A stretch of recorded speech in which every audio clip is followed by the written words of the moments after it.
Olá, galera que está se preparando para a prova do Exame Nacional do Ensino Médio. Você sabe quais são as principais figuras de linguagens que caem na prova do Exame Nacional do Ensino Médio? Eu, professor Isaac Melo, professor de Redação e de Literatura e Linguagens, vou mostrar para vocês. Produção, por favor, sobe a vinheta.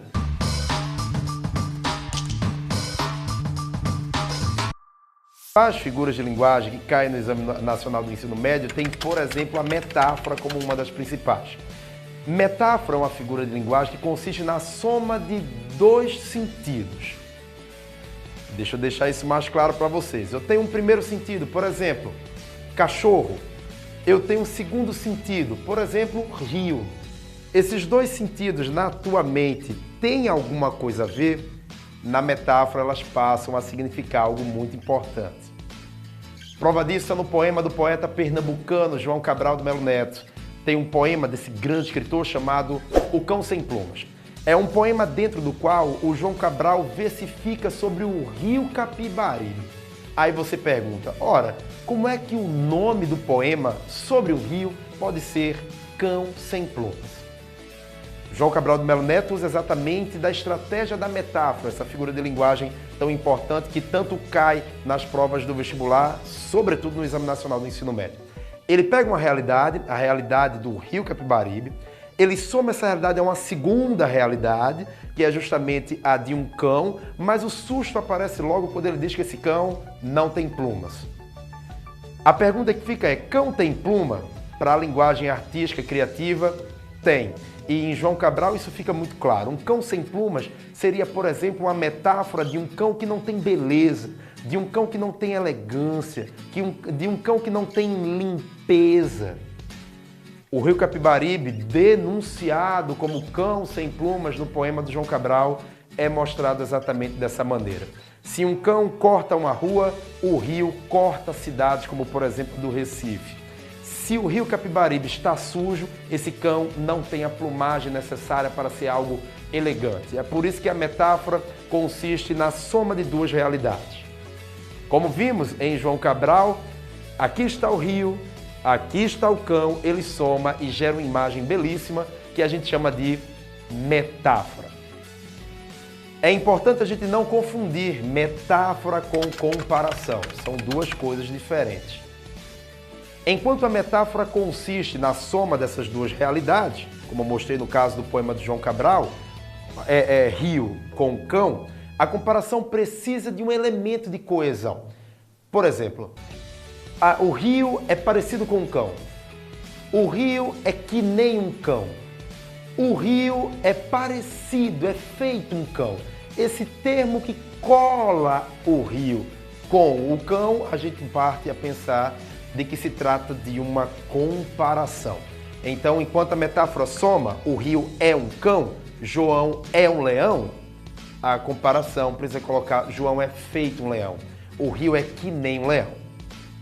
Entendendo a metáfora e a comparação, vamos para mais uma figura de linguagem que cai muito no Enem, a ironia.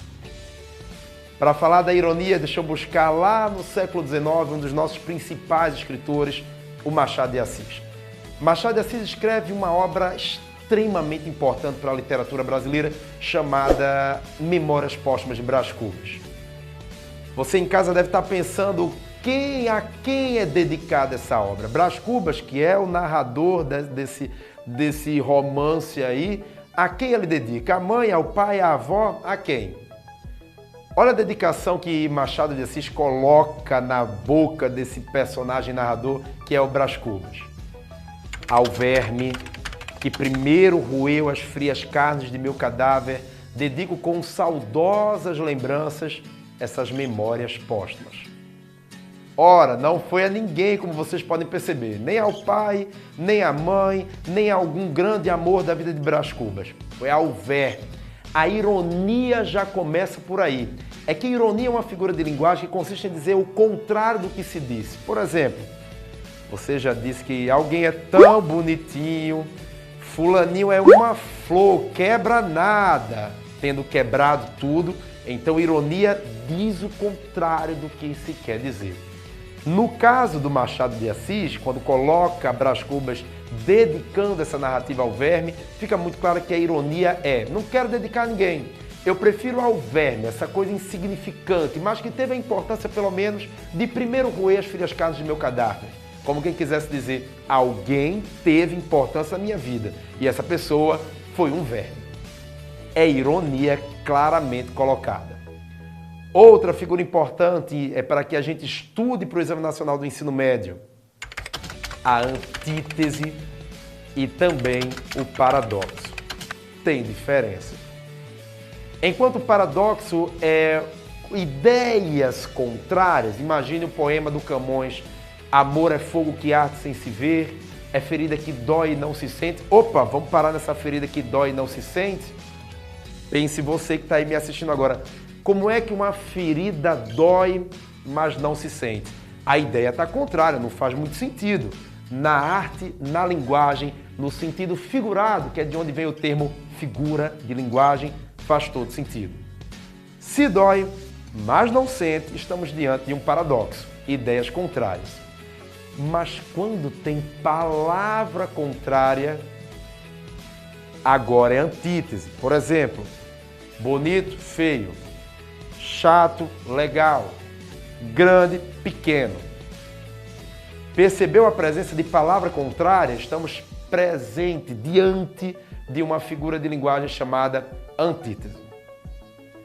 Portanto, metáfora, comparação, ironia, antítese e paradoxo são algumas das principais figuras de linguagem e extremamente importantes para o nosso estudo.